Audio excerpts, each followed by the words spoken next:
এই ছবিগুলো কিভাবে মেক করতে হয় আজকে আমি আপনাদেরকে দেখিয়ে দিব। সো স্ক্রিনটাকে কিন্তু অবশ্যই লক্ষ্য করতে হবে এবং ভিডিওটা কিন্তু শেষ পর্যন্ত দেখতে হবে। তো আমরা সবচাইতে একটা বেস্ট ব্রাউজার সিলেক্ট করে দেব। সবচেয়ে বেস্ট ব্রাউজার হচ্ছে ক্রোম ব্রাউজার। অবশ্যই আমরা বেস্টটাকে সবসময় সিলেক্ট করে নিব। তো অবশ্যই এখানে দেখতে পাচ্ছেন সার্চ বার রয়েছে, সার্চ বারে এখানে লিখতে হবে bring image creator, BING bring image creator লিখে দিব। তো দেখতে পাচ্ছেন এখানে কিন্তু আমি লিখে দিয়েছি ব্রিং ইমেজ ক্রিয়েটর। সো দেখতে পাচ্ছেন প্রথমে কিন্তু অলরেডি একটা ওয়েবসাইট চলে আসছে এটা। তো অবশ্যই এখানে কিন্তু ক্লিক করতে হবে। সো আমি এখানে ক্লিক করে দিলাম। এখানে ক্লিক করে দেওয়ার পরে এরকম ইন্টারফেস শো করবে। তো এখান থেকে যেটা করতে হবে অবশ্যই এখানে কিন্তু মেইল দিয়ে সাইন ইন করতে হবে।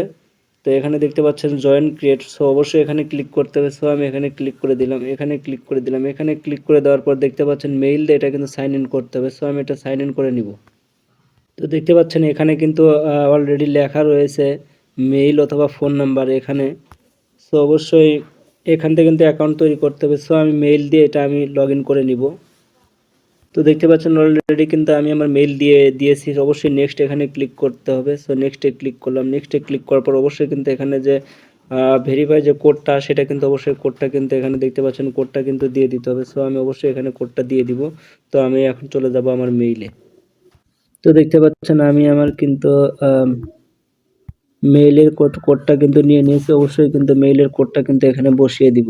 তো অবশ্যই মেইলের কোডটা কিন্তু এখানে বসিয়ে দিয়েছে। তো এখন যেটা করতে হবে অবশ্যই সাইন ইন করতে হবে। সো আমি সাইন ইন করে নিলাম। তো এখান থেকে অবশ্যই নোতে ক্লিক করব। তো ক্লিক করার পর অলরেডি কিন্তু অ্যাকাউন্টটা আমার তৈরি হয়ে গিয়েছে। তো এই ধরনের ছবি কিভাবে মেক করবেন এখন অবশ্যই এখানে দেখতে পাচ্ছেন কিন্তু সার্চ বার রয়েছে। এখানে কিন্তু অবশ্যই কিন্তু একটা ফাঁকা ঘর রয়েছে। তো অবশ্যই আমি যে ধরনের এই ধরনের ছবি ক্রিয়েট করতে যে লেখাগুলো অবশ্যই আমি গুগল ট্রান্সলেট থেকে কপি করে নিয়েছি। সো অবশ্যই আমি এখানে পেস্ট করব। দেখতে পাচ্ছেন পেস্ট করলাম। এখানে কিন্তু লেখা রয়েছে ক্রিয়েট। তো অবশ্যই ক্রিয়েটে আমি ক্লিক করে দিব। সো অবশ্যই ক্রিয়েটে ক্লিক করলাম। তো অবশ্যই কিন্তু এখানে ওয়েট করতে হবে। দেখতে পাচ্ছেন সে কিন্তু তৈরি করে দিবে।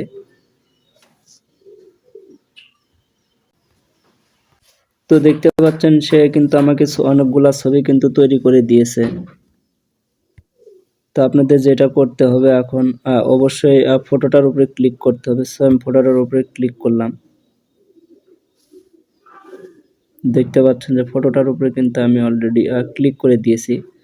তো এটা কিভাবে ডাউনলোড করতে হবে এখন দেখিয়ে দিচ্ছি। এখানে নিচে দেখতে পাচ্ছেন যে 3 ডট রয়েছে এখানে। 3 ডট অবশ্যই কিন্তু এখানে ক্লিক করতে হবে। এখানে ক্লিক করার পর দেখতে পাচ্ছেন এখানে কিন্তু ডাউনলোড নামের কিন্তু একটা অপশন রয়েছে এখানে। সো অবশ্যই এখানে ডাউনলোড এখানে ক্লিক করে সরাসরি কিন্তু গ্যালারিতে চলে যাবে। তো এই ছবি কিন্তু দেখতে পাচ্ছেন এখানে কিন্তু 3 ডট আইকন। সো অবশ্যই এখানে ক্লিক করে দিবে। এখানে ক্লিক করে ডাউনলোড করব। অবশ্যই দেখতে পাচ্ছেন ডাউনলোড করে গ্যালারিতে নিয়ে যাবে। তো যারা আমার ফেসবুক পেজ থেকে যারা আমার ভিডিওটি দেখছেন অবশ্যই ফেসবুক পেজটিকে ফলো করে দিবেন এবং যারা আমার ইউটিউব থেকে দেখছেন অবশ্যই সাবস্ক্রাইব করে সাথে থাকবেন।